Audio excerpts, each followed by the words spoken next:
Good afternoon, everybody. Thanks for joining us today. We'll go ahead and get started. 1:30 on the official iPhone time. So we always have a number of people who hop on in these first few minutes as well.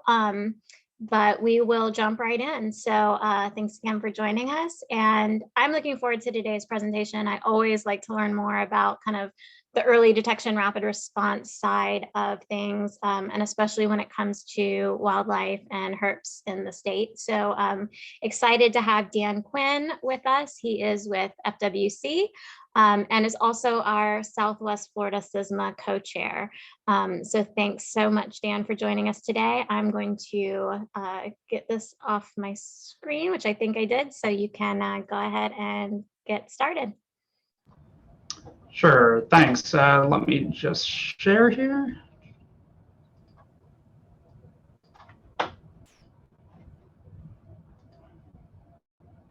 All right, can you see that? Looks good.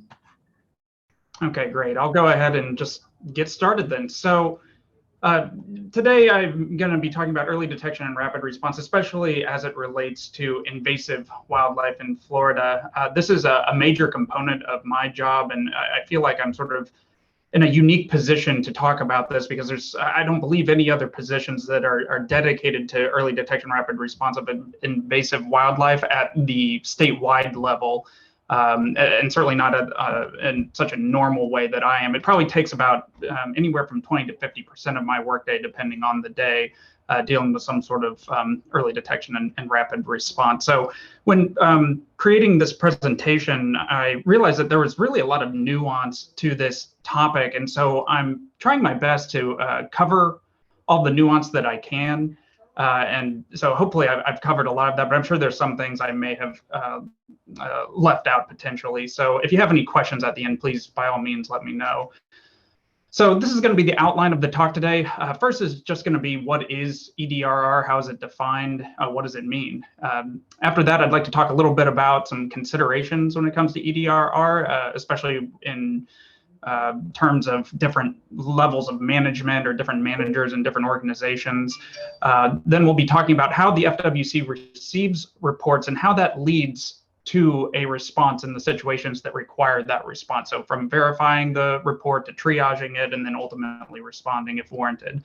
Finally, I'm going to end with a case study in St. Petersburg, Florida, where we had a major EDRR event, and then wrap it up with summary and questions.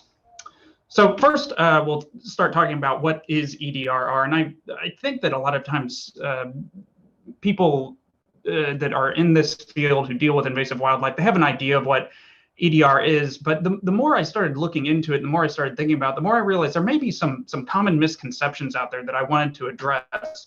When I started just searching for EDRR definitions, just through some basic Google searches, I just found some definitions that were used by some of our people and partners. And what I was noticing in some of these definitions is that the language being used, in emerging invasive species, new invasive species introductions, eradicate, the introductory stage of the invasive process, it may be forgivable for a lot of people to think that EDRR, especially when we're thinking about the invasion curve, is really only being used at that introductory stage when a species is first introduced onto the landscape and when the management goal is eradication.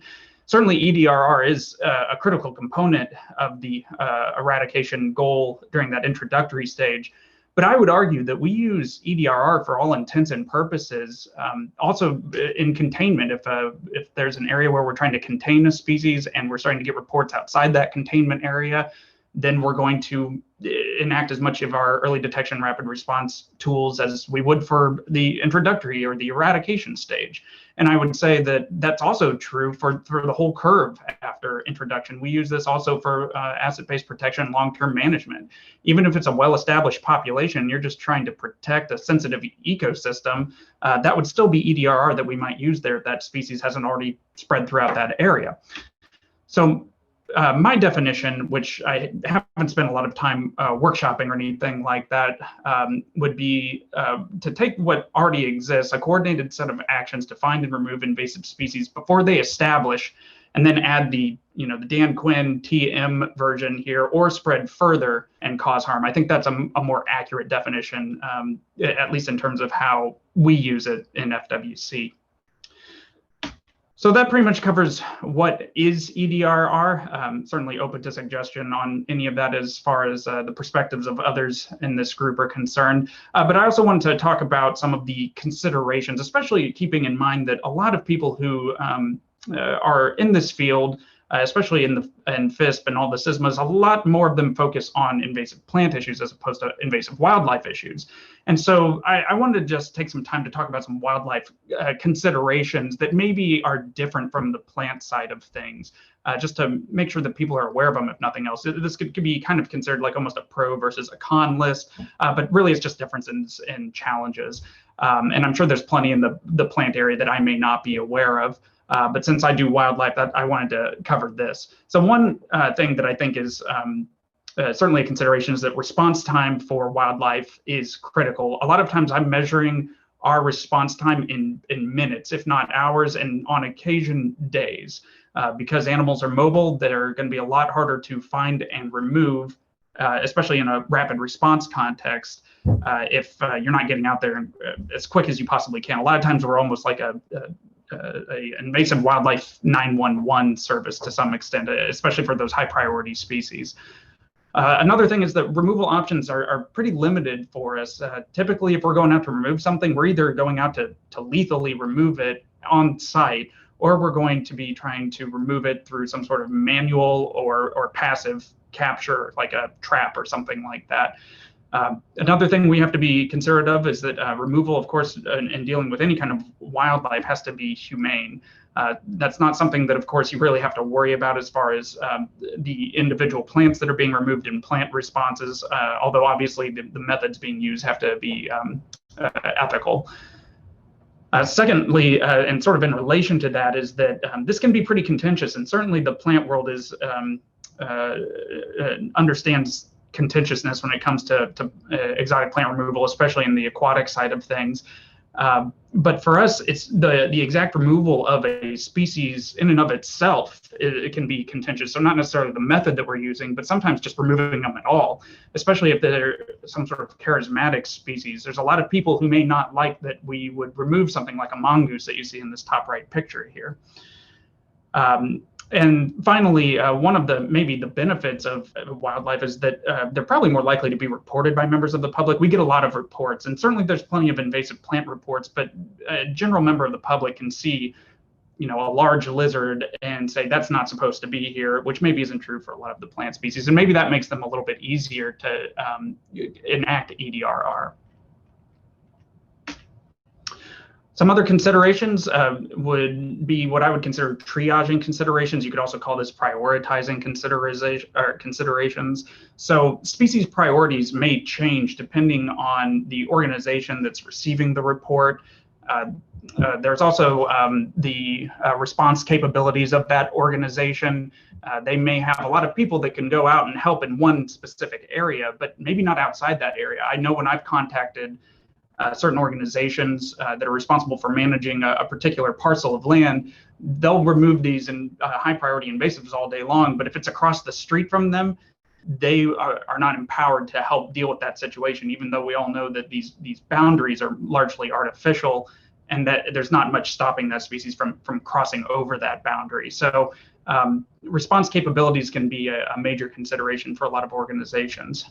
Another consideration is propagule pressure. So what I mean by that is that if there is let's say a high priority species, but they're on the far end of that invasion curve, you're going to have trouble, or you're not going to have trouble. You're going to maybe not be able to prioritize that situation maybe as highly as an area where there's a novel population possibly starting to form. So multiple individuals that are just being introduced in that exact same, or in this new spot. It's going to be a little bit more challenging to respond to that, and probably a higher situation, or a higher priority situation as well. And all of this kind of is folded into the different conservation goals that different organizations may have. So some may care more about responding to certain situations than others. And a good example would be from a statewide level, red-headed agamas or Peters rock agama, whatever you want to call them, are pretty well established in lots of places in South Florida. And so when we get reports of them, they're not typically a high priority for us. But if they're entering Everglades National Park for the first time, that's a high priority for that managing entity to go and respond to those. And so they're going to be probably triaging those a lot higher up than maybe we would be otherwise. Another thing to consider is scale. And so this is something that I've had to think about a lot because I kind of work at a variety of different scales, anywhere from what I'm terming here small to massive. And these are subjective, and I've just kind of created this myself. So there may be other ways to think about this, but at a smaller scale, which I would define or give as an example, neighborhood level or conservation area level, our early detection tools are going to be different to some extent, at least, as our more massive or statewide scale. And that's true for rapid response opportunities as well. So at that small scale, you can start putting out game cameras, you can look at track plots, you can let the point people know that are entering that area about potential issues so that they can start helping with detection and then also rapid response. Whereas at the much larger scales, we can't set out game cameras everywhere throughout the state to try to see if there's anything going on. We have to rely mostly on outreach and education to get reports from stakeholders that are seeing these things out in the wild. So those are just some of the considerations. There may be more, but I want to move on now, just kind of keeping all of that in mind, to talking about how we receive reports in FWC and how that leads to response where it's warranted. So we're going to use this framework where we receive a report, we determine the credibility, triage the situation, and then determine response. A lot of you are familiar with how we receive reports. A lot of them are from our stakeholders, largely members of the public too. And we have lots of tools for that, including our I've Got One hotline, the website, and the smartphone app. So again, thinking at a statewide scale, we're going to be using more of those statewide or those larger scale resources that are going to get the word out there. One of the main components for early detection is increasing public awareness of the impacts that non-native species play in our environment. And we do that through outreach and education events. We post on our social media page fairly regularly, like Facebook and Twitter, about the importance of non-native invasive issues. Even when we're being interviewed by the news media for some event that we're holding or some press release that we have, we're not just talking about the invasive species that are out there, but we're talking about why it's important to be aware of these and to control them. And then, of course, we're also talking about those communication options for the public, so making sure they're aware of those as well. Now, once we receive a report of a high priority invasive species on the landscape, then all of a sudden the scale might go from that statewide level down to that much more refined level at a smaller scale. And we have some other tools in our toolbox that we've developed. So of course we're using things like game cameras, we're using our news media still, we're still using social media to try to get the word out there. But if we want to continue to increase reports, we have other methods of trying to do that as well, from door-to-door canvassing. We'll set out outreach materials like this A-frame sign you see here with some brochures in it. We'll even send out mailers that have information about the situation that's going on, and that can reach thousands of local addresses in the impacted area, so that hopefully we can continue to get those detections reported to us, and we can then respond in kind.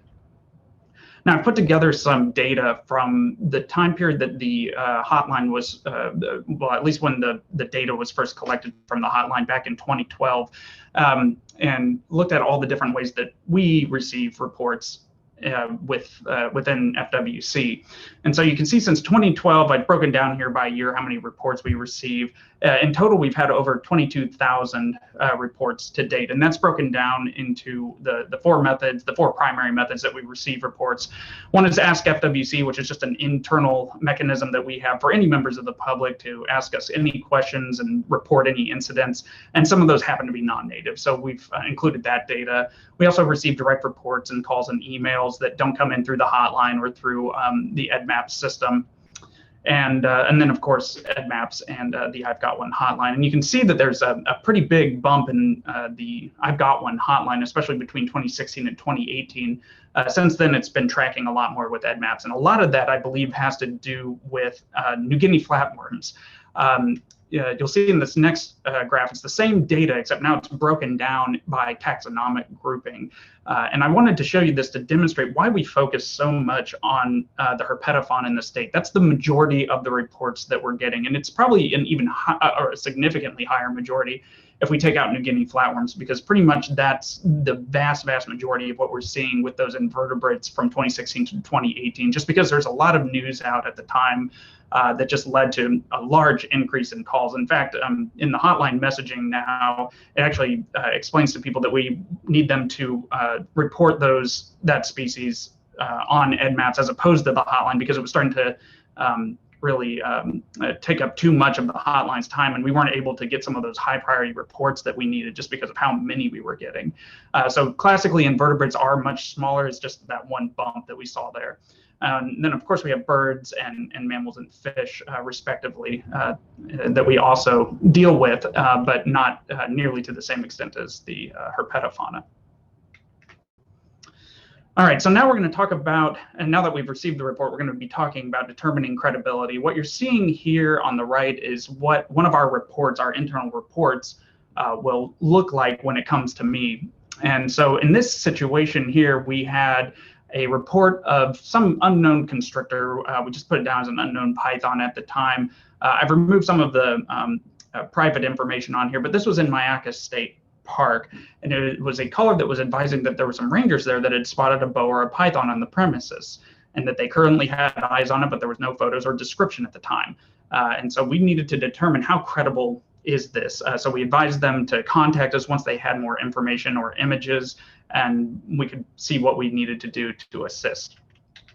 So I broke that data down again, that 22,000 reports since 2012, to demonstrate the credibility of those reports as best we could ascertain them after getting all the information available. And so it's broken down into unlikely, possible, credible, and verified.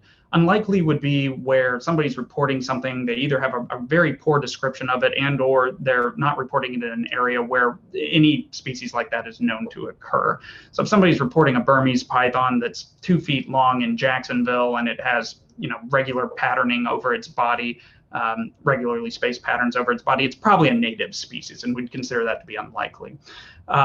If it's possible, that's usually if it's a decent description, or possibly if it's a bad description, but it's kind of where that species is known to occur already. Credible would be if it's a decent description of the animal, and or it's being reported in an area where we know there are populations of them already. And we save the verified reports for whenever we get pictures, pretty much across the board. We have to have a picture. There's some exceptions to that, but very few. And so when I ran this data, I was actually very surprised to see that verified was actually as high as it was, just because I was thinking in my head, but you know, most of the reports we get don't have pictures associated with them. They're not all that, some of them aren't all that credible. And then it occurred to me that actually the vast majority of our, well, I shouldn't say the vast majority, the majority of our reports are unverified, because credible, possible, and unlikely are all categories of unverified. But still, it was pretty interesting to see just how many are. And that's probably because there's a lot of common non-native species that are reported. Think like brown anoles, even the New Guinea flatworms, Cuban tree frogs, things like that, that people take pictures of and send in. And of course, that's verified. Another thing to consider too is that sometimes people will report things misidentified. So they'll report, like, say, a green iguana or something like that, and then it turns out to be a black spiny-tailed iguana. We'll change that in the report to say it's a verified black spiny-tailed iguana once we get that picture. And one thing I want to note about verification is that it's not always as easy as it seems. Just because you have a picture doesn't mean that you're necessarily going to know what exactly is going on in that picture. So I have a few examples of that. This report came in, it was a python in Okeechobee. You can see there's something on this, I believe it's a cabbage palm tree. It's a long, slender, very light colored. I think recently we had an albino reticulated python in a different part of the state that we had seen. So it was certainly something, cause for concern, because somebody's reporting something like this to us. And I was pretty new in my position at the time. So I went ahead and just coordinated a response for this thing, mostly just to be on the safe side. But I did have some fair warning that it might be something else. And sure enough, it turned out just to be a strangler fig. So that led to one embarrassed biologist. But I did learn from that. I learned that there's other questions you can ask to try to ascertain whether or not what the person is looking at is in fact what they're looking at. So is the animal moving at all? How long have you been there for? How long has it been sitting in that position? If that was a snake, it probably would have moved. Another situation, probably my favorite report that I have received since starting on in this position, was this unknown species reported in Lee County. And this was reported on, I've got one on EdMaps. And so in this situation, I was sort of lucky that I actually already knew what this was. I determined it to be the larval stage of a species called Invasive raptus, which is also known as xenomorph XX121. And it's because apparently I'm a cinephile biologist, because this is from the movie Alien, and this is the larval stage of that alien. This was actually an honest report. I contacted the gentleman. He said that he had seen it online and was very concerned about it. He didn't know that it was a joke, and so he had gone ahead and reported it. So it was an honest mistake on his part, but just kind of a humorous one for me. Another, a little bit more sinister one, was this reticulated python that was reported in Collier County, specifically in Immokalee. This one was, this is a very rare species. The only other retic that has ever shown up, I believe, since I've started on, was that one I mentioned before that was an albino and clearly just somebody's pet that had been released or escaped. This one was being reported as a very, very large wild individual. And not only was it being reported as this particular one being dead, but that there was another one that was out there on the landscape. So definitely concerning, but also curious why we didn't get much information immediately out of it. So I started contacting multiple entities in the area to try to figure out what was going on. And nobody seemed to know anything about this. But at the same time, this story was starting to go viral. I found the original report on a Facebook page just of a private citizen. You can see down on the bottom right that this story has gotten over 2,800 shares on Facebook. It was starting to really make the rounds in the media. And they're talking a lot in here about FWC being involved, including our law enforcement officers. So my supervisor, Sarah Funk, and I were trying to figure out what was going on with this situation. We suspected it probably wasn't true. Something was a little suspicious about this, but if it was true, that's a big deal. So we started calling around, and even our own law enforcement didn't know what was going on. And sure enough, when we looked into it more, we found some of these pictures on our Flickr account, which is accessible to the public, and they had just made a straight hoax about this. So determining credibility has some of its challenges sometimes. Even when things do look legitimate, it can be challenging. Now, going back to the report at hand here, this unknown python, we finally got a picture of the animal, and this is what we saw. It's a little hard to see in this picture. I'll blow it up here in a second, but this is a yellow anaconda. And so we were able to confirm that identification. This is automatically, we know as biologists that do this kind of work, a high priority situation. So triaging doesn't always involve lengthy discussions or looking into literature. Sometimes, and maybe the majority of the time, we know already what is a high priority situation. Nonetheless, triaging is an important thing that we do have to do for a lot of different things, especially for species that pop up regularly that are perhaps a priority, but we have to be kind of careful about how we're divvying up our resources. But for this one, it was clearly a high priority situation.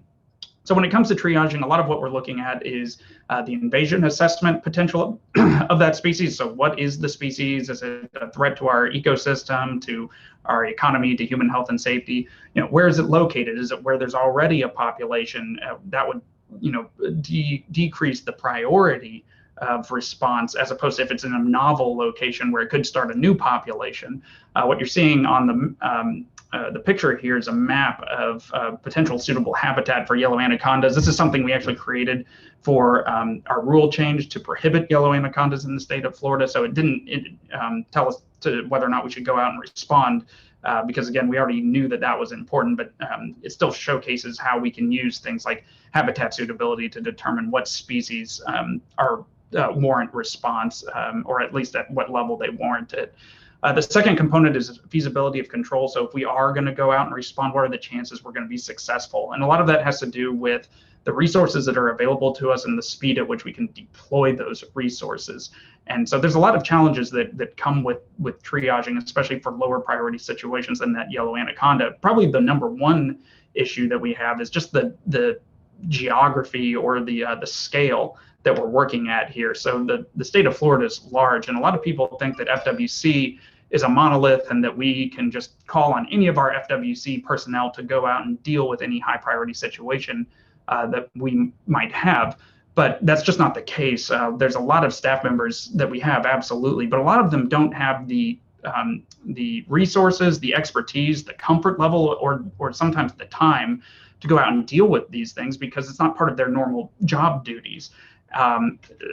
The number of field staff we actually have dedicated to non-natives is summed up in this map here. And actually the Miami-Dade one that you see there should be bumped up to Broward for 3 of them. It's not that we don't have other people in the agency that can help respond, but this is the number we're talking about for people who actively go out on a regular basis and deal with non-native wildlife in the field. And so we have 2 in Lee County and we'll have 3 in Broward. And so when it comes to rapid response, that can be a big challenge, especially if something pops up in the panhandle, which sometimes it does. And so I typically like to think that we can hopefully respond to something that's really high priority within an hour. And what you're seeing here on the map is where we can probably have those field staff respond to within an hour if those field staff are available. So that's kind of our response range for that hour time frame. So what that means is we need more assistance, we need more help. And so what we've done, even before my position started on, was to develop networks of responders. And I've helped sort of develop that and create some more tools for it over time. But we're looking a lot at not just volunteer responders, but also partners that are willing to volunteer.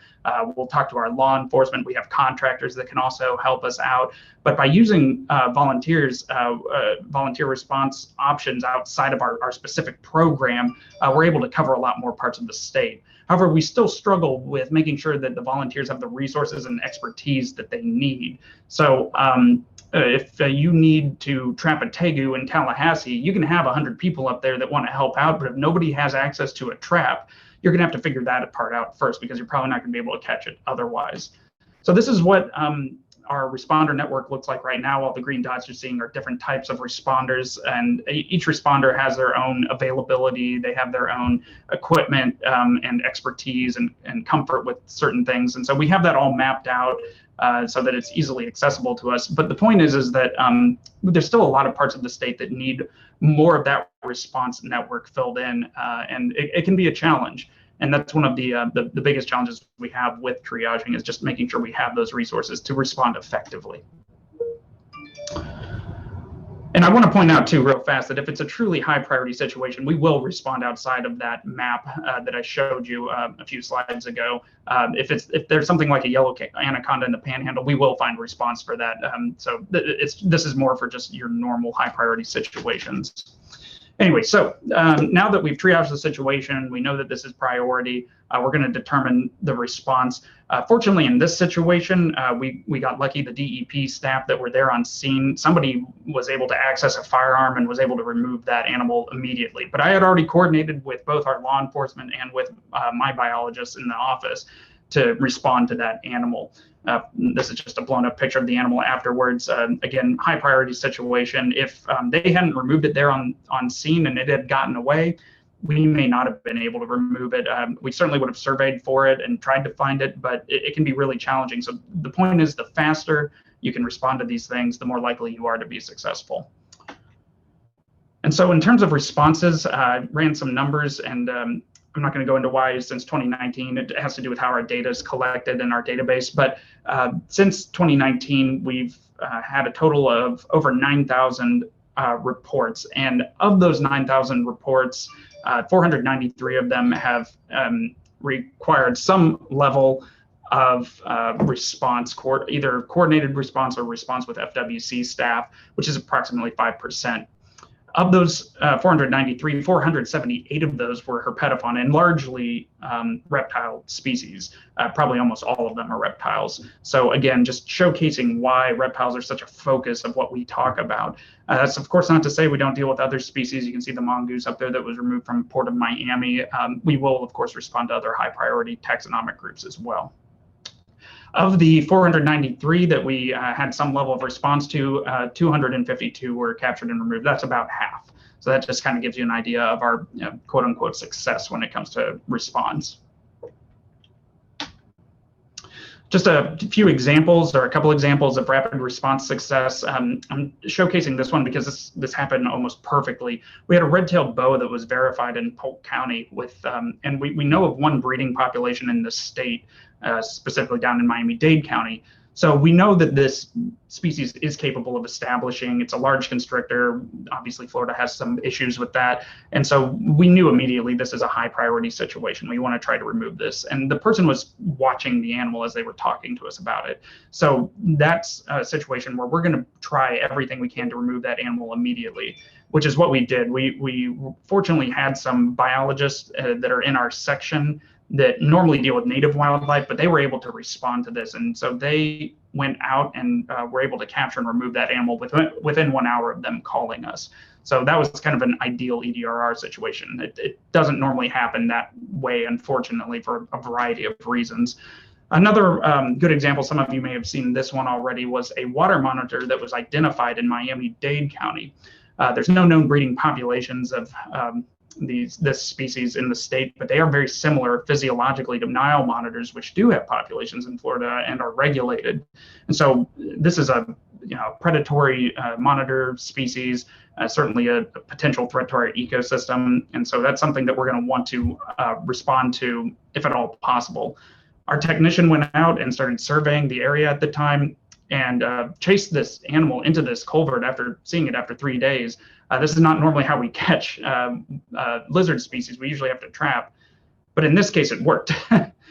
And so you can see that it's a pretty big animal. This actually ended up being a female that was gravid too. And so for all we know, we may have just stopped a population from forming here, which is obviously something that we're pretty happy about, as you can see on Edward's face. So we never obviously know what the outcome would have been if we hadn't responded. So we can never really 100% say we stopped a population from forming, but this is about as good of evidence as I think we can get. So we do have some challenges when it comes to response, and a lot of that has to do with reliance on the public to assist in some capacity, just because there's only so much we can do with the staff available to us. This was a Savannah Monitor that was verified in Polk County, and we told the caller to keep their eyes on the animal. It seemed like it was in their yard, but we were really afraid that it was going to get out and escape. I told them, don't take your eyes off of it. I'm coordinating. We'll get somebody there within half an hour. And so that's what I did. I got 2 responding biologists there within 25 minutes, but they'd taken their eye off the animal for 30 seconds and it was gone. And by the time our biologists got up there, they surveyed the area, they set a trap. We never saw that animal again. We have no idea what happened to it. Another example, and it just happens to be the same species. We actually don't get that many Savannah Monitor reports. It was just the one that came to mind for me, was one that was verified in Osceola County. It was seen eastbound somewhere on 192 outside of St. Cloud. We were able to get general location information from the caller, but it was largely limited, or it was located on a public thoroughfare, which made it incredibly challenging to try to find a response option, because that's well outside of the range for us to be able to check a trap every single day when our staff have a lot of other things going on much, much further away down south. And so our response was really quite limited. And we also didn't have access to the land where it was seen. It wasn't our property. It wasn't the caller's property. It was just a passing motorist that reported this to us. And so our conclusion was, we're just going to have to wait to see if we get more reports in that area and then work with somebody if they can remove it. The good news is it's probably somebody's pet that's either been released or escaped. So the chances of it starting a population are hopefully small, but it can be a real challenge sometimes to respond to some of these situations when we have to rely a lot on members of the public to be the ones calling us, hopefully on their property. All right, so now I just want to wrap up with our case study from St. Pete. This is one of the what I'd consider a larger scale EDRR operation. So this is the area in question. St. Pete is in Pinellas County. The yellow dot that you're seeing on the screen is from a hobbyist who had a wide variety of non-native lizard species, all of which at the time were unregulated. And so we're kind of zoomed in here on that location, and we'll keep a tally of things going forward here. And this is about tegus. So there was a tegu that was reported to us on June 8th of 2020 in this location that you see here. We get a lot of tegu reports randomly. They're popular in pet trade, or were before they were prohibited in the state. And so the problem with a situation like this is it's pretty far away, but it is a priority species. But this happens a lot, so we'll respond to it, but it's not an emergency. Well, then we received a report that a tegu was captured on a day later. This was not the same tegu though, and the person who captured it said that their neighbor had a lot of issues with releasing non-native wildlife and might even be doing so purposely. And so we started asking around, and he gave us some contact information. We found, sure enough, 2 more tegus had been captured and returned to that individual in the previous month, so before we were even aware of that first report. Another tegu then was reported on June 11th, just a couple days after that capture at the neighbor's house, and this was clearly also a different individual from the other one that was on the loose. So we have at least 5 individuals now. Another one was captured by that same neighbor. And so now we're starting to think something's, we were already thinking something's going on, but now we're incredibly concerned because tegus, as many of you probably know, they are a big threat to a lot of our native species. They are much more likely to establish throughout the state and other parts of the southeastern US. And they're very popular, of course, in the pet trade. So they're a very high risk species. So with all these reports going on, we want to respond more than just setting a trap here and there. This is going to be a high level response because there's propagule pressure now. They could start a new population. So we sent biologists to start surveying the area. We canvassed the neighborhood by knocking on doors and asking people questions. We set traps out and started caching equipment in the area. We then used social media to increase reports, working with the Pinellas County government to post something on Nextdoor, and posted stuff on Facebook in a 1-mile radius around the reports. We sent mailers to increase reporting throughout that area as well. I think we sent it to at least several hundred homes, if not into the thousands. Also started coordinating with the Suncoast CISMA by sending them messages to let us know if there was anybody in the area that might be able to help us, since again, this was pretty far away from our operations. And that's how we got in touch with St. Pete College and started working with Mason Trupp on some volunteer efforts in that area. So they were looking for a volunteer project during the pandemic, and this just happened to be very close to him and something he was interested in, and he was really instrumental in helping us with this. So after we did all of that, this is what we saw. We had 2 more tegus that were reported to us, and we had 2 more captured, and that led to a grand total of anywhere from 7 to 10 individuals. Some of those sightings may have been double sightings, and so that's why there's a range on there. It's hard to say sometimes if it's the same individual. But it didn't just stop there with the tegus.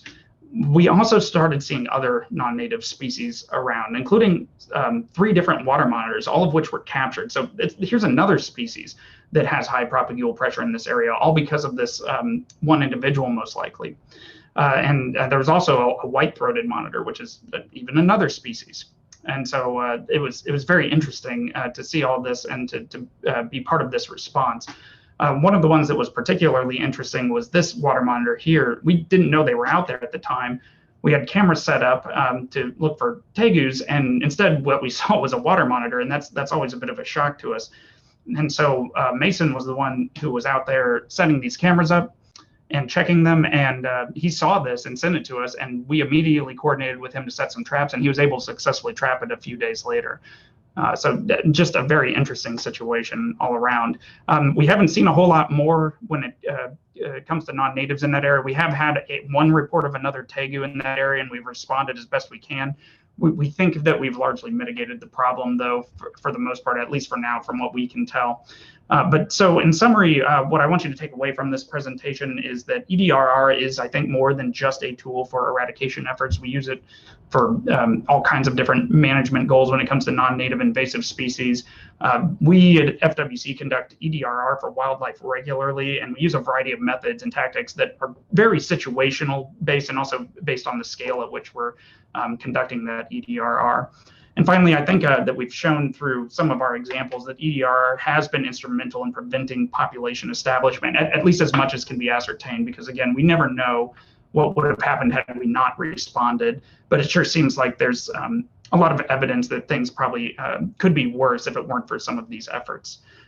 If you have any, I'm happy to take any questions now, but if you have any other follow-up questions, my email address is here below, and I will go ahead and stop sharing. Awesome. Thanks so much, Dan. I can just speak from, I get in my position, like just random emails sometimes, and Dan is always super helpful whenever I get some random animal question. So just a great resource in general to have. So yeah, at this point we can take some questions. You are welcome to unmute or type in the chat box. So I'll give you folks a minute.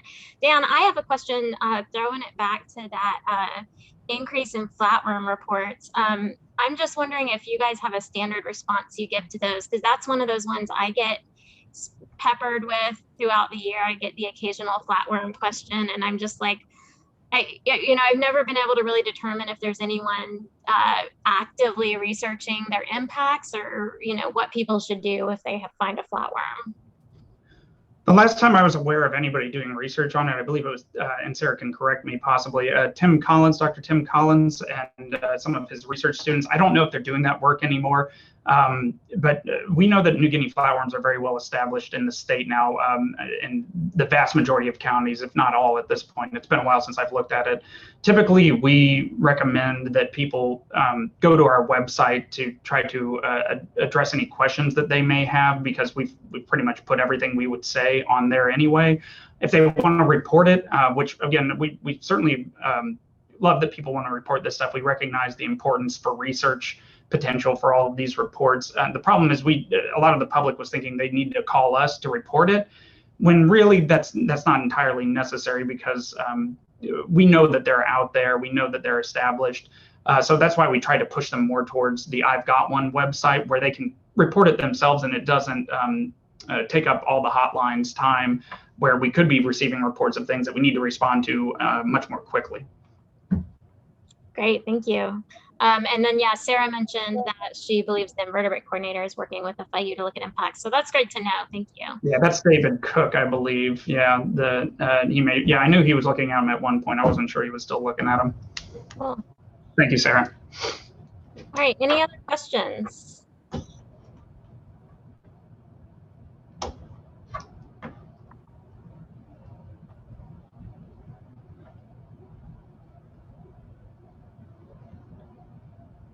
All right, so not getting anything right now. Again, you have Dan's contact information, and like I said, just be aware of the program, and they are such a great resource and always really, really helpful when things come up. So thank you both to Dan and Sarah, who's with us today as well. So I just have a few quick updates, if I can get my screen up here.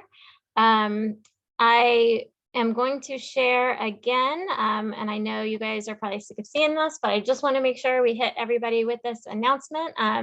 Just a reminder that the agency formerly known, or the organization formerly known as FLEPSI, is now the Florida Invasive Species Council, and they have launched their new website. So just want to make sure we are getting our links updated to them and are aware of that change. I'll probably remind you guys one more time in October, and then I'll drop this reminder off of the calls, but just want to make sure we catch everybody with that. And I'm going to throw the link to their new website in the chat box. We've got some events coming up. The Florida Aquatic Plant Management Society's annual training conference is coming up in October, and then links to all these events are in the chat box as well. A really cool Central Florida CISMA program in October, the World of Invasive Species Insect Edition. So check out the looking at fruit flies and honeybees and fire ants. So it's going to be really interesting. Oh, and then getting into biocontrol. So definitely check that one out. The Innovations in Invasive Species Management Conference coming up in November. That one is in Nashville, Tennessee, led by Invasive Species Control Company. Really good. Chuck Bargeron is heavily involved in that, especially looking at new technologies and ways to manage invasive species. And then I also wanted to note that the third Thursday of every month from 7 p.m. to 8 p.m., FWC is hosting virtual Python patrol trainings. So really cool if you want to learn more about how to deal with these species. Also, if you want to direct anybody in your CISMA or members of the public to that type of training. As always, check out our monthly calendar on our website. We try to keep it up to date with all the different programs going on across the state. Next month, I hope you will join us for our CISMA call. We'll be doing our kind of year review wrap up, but we'll also be talking about some 2022 plans. So focusing on getting ready for National Invasive Species Awareness Week and our monthly CISMA call. So join us then. And then as always, these calls are available online on our YouTube channel. So that link is also in the chat box with my comment there, and follow us on the socials. It looks like we did have one question come in, Dan, via the chat box for you. Does FWC want to be informed, for example, via I've got one, of known invasives which are being euthanized when found by citizen scientists like Cuban tree frogs? That's a great question. Dan, kind of where do you guys stand on that one? So I would say that we're always open to collecting data on any removals that anybody's doing on non-native invasive wildlife.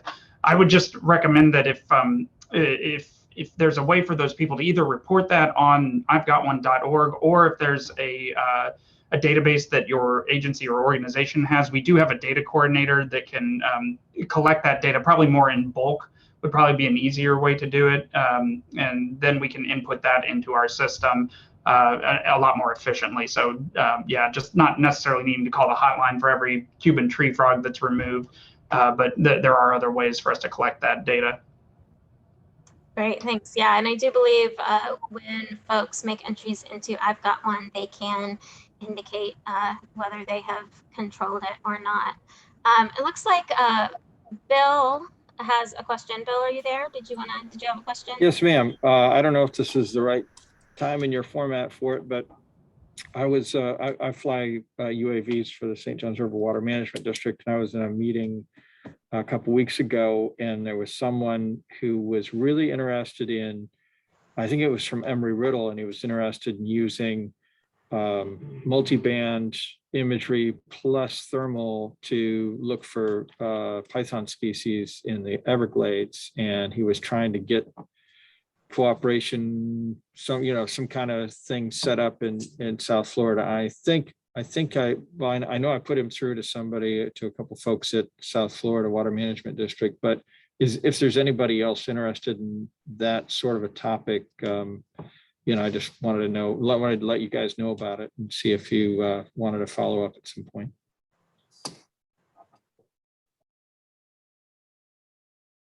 Great, thanks. And yeah, I think that's an interesting topic, definitely one we've heard some about. Dan, do you guys currently integrate any of that, UAV technology in your surveys? So for my office's purposes, we don't conduct surveys for pythons per se. However, we do have our Python team, and I know a couple of them are on right now. They may not be able to unmute or not, but I can direct that question more to Sarah Funk or Michaela Spencer, who do more of that Python stuff. Certainly, we're looking into near infrared thermal imaging, but as far as their deployment on UAVs, I'll let them just speak to that. Yeah, I can go ahead and jump in real quick, Dan. Yeah, we're actually working with University of Central Florida right now on using near infrared technology and AI on a camera that's vehicle mounted that will help better find pythons when we're out doing visual surveys. And we did also have the professor you're talking about. He had reached out to us, and I think he's also reached out to the South Florida Water Management District. I think the idea is to use a similar technology, but it sounds like on UAVs and on, you know, just different types of drones. So it's something that we're always talking about, innovative technologies, and discussing ways that we can start supporting some of those other innovative projects, similar to what we've been supporting with University of Central Florida with this near infrared vehicle mounted camera. That is specific to finding pythons. It uses a wavelength, 850 nanometers, that sees pythons better than our visible spectrum, which ends at about 750 nanometers. So it is something we are always looking at supporting and looking at ways that we can support those. So definitely, if there are those types of innovative ideas, reaching out to, I think any of us, we all try to share that information. So like I said, this is stuff that we've also shared with the district, and I think the district has also been looking at these similar ways that they can support those types of projects. It sounds like you guys have gotten in touch. I'm glad to hear that. Thank you. Great. Thanks so much, Bill, Dan, and thank you guys. All right. Well, that's all we have for today. So if you do have any other questions, we've got a few more minutes. Feel free to hop on. But otherwise, thank you everybody for joining us, and look forward to talking to you again next month.